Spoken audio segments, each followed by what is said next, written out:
Hello there, and welcome back to Just Blow It. Yeah, I know, it's been a while. I wish I could say I've been away for some big, exciting reason, but honestly, life just happened. A lot of things changed, things got busy, complicated, and somewhere along the way, I stopped making time for this, for you, for me, for these conversations. And I think that's actually where I want to start today. This idea of how easily we can drift away from the things that once grounded us. Because the truth is, I didn't stop caring about this space, I just got caught up in everything else. And when you are constantly moving, constantly responding to what's in front of you, you don't always notice what you are leaving behind. It's not a conscious decision, it's quieter than that.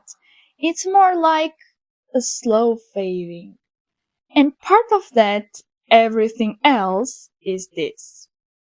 I actually started a master in teaching. Yeah, that's been a big part of where my time and energy have gone lately. And what's interesting is that this experience, more than I expected, has been directly connected to everything I've been feeling lately. Because studying teaching doesn't just teach you how to educate others, it kind of forces you to reflect on yourself too. The way you think, the way you communicate, the way you handle pressure, responsibility, even patience. But more than that, it puts you in front of a quiet truth. You can't guide someone else without, at some level, confronting who you are. And that's uncomfortable sometimes because there have been moments where I've caught myself thinking, am I really ready for this? And if I'm being honest, that question goes deeper than it sounds. It's not just, am I prepared? It's, am I enough as I am right now to show up for someone else? And that's a heavier question. Because teaching isn't just about knowing things, it's about presence. It's about being someone that others might rely on, even on days when when you are still trying to figure out yourself. And that kind of responsibility, it doesn't just sit on your shoulders. It gets inside your head. It makes you reflect in ways you didn't expect. And that reflection naturally leads into something I've been noticing more and more: change. Not the big, obvious kind, but the quiet kind. The kind that happens while you are focused on deadlines, assignments, responsibilities, while you are just trying to keep up. And I think what makes that kind of change so powerful is that it doesn't ask for your attention. It just happens. Until one day you slow down, maybe just for a second, and you feel it. Not even fully understand it, just feel it. That distance between who you were and who you are now. And that feeling, it's hard to describe. It's not exactly loss, but it's not completely growth either. It's something in between, like recognizing yourself but also not fully. And that's where things start to get deeper for me. Because we talk about a lot about becoming better, stronger, more evolved, but we don't really talk about what it costs. What do you lose while you are becoming someone new? which parts of you disappear because they no longer fit into your current life? And do you even notice when they go?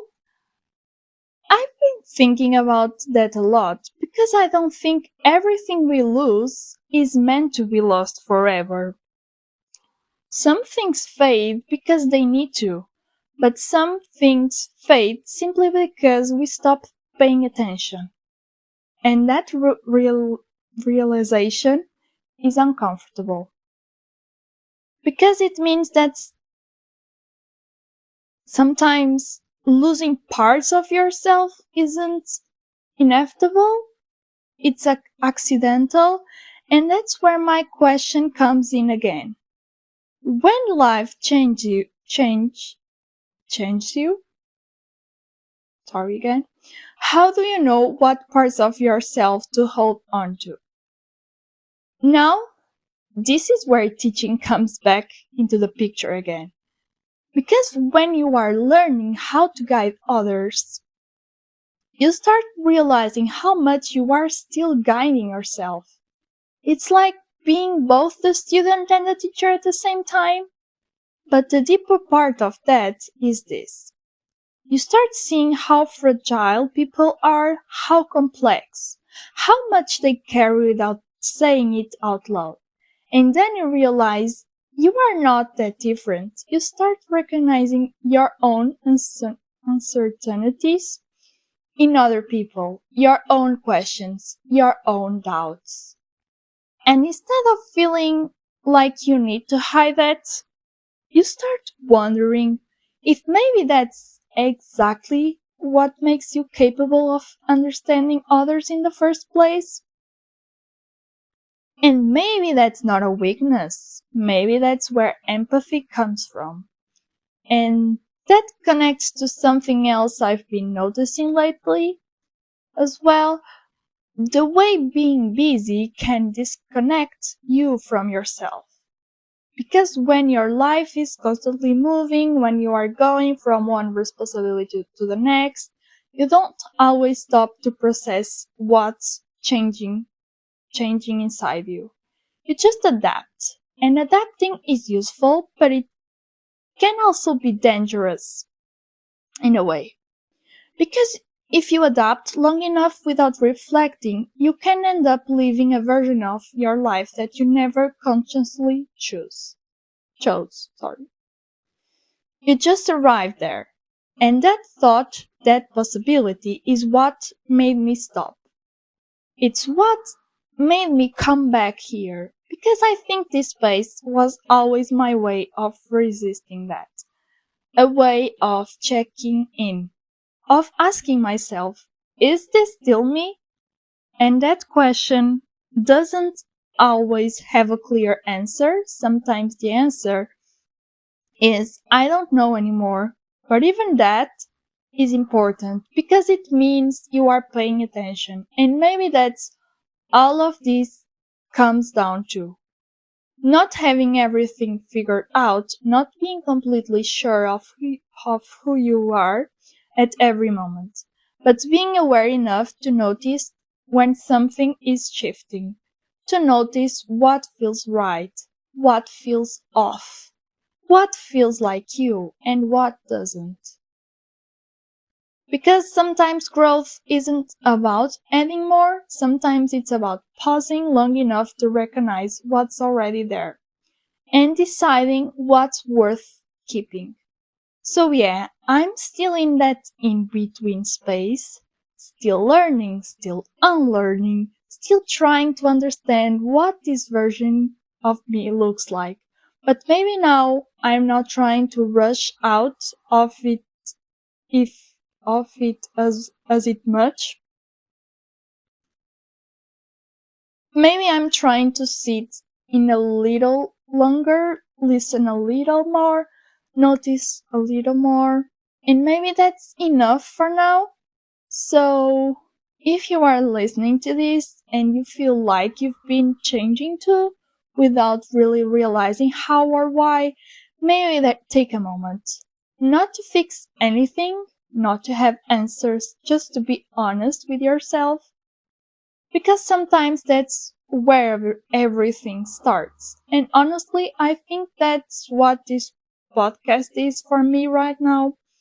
Not a place to have everything figured out, but a place to stay connected to myself while I figure things out. So yeah, that's where I'm at.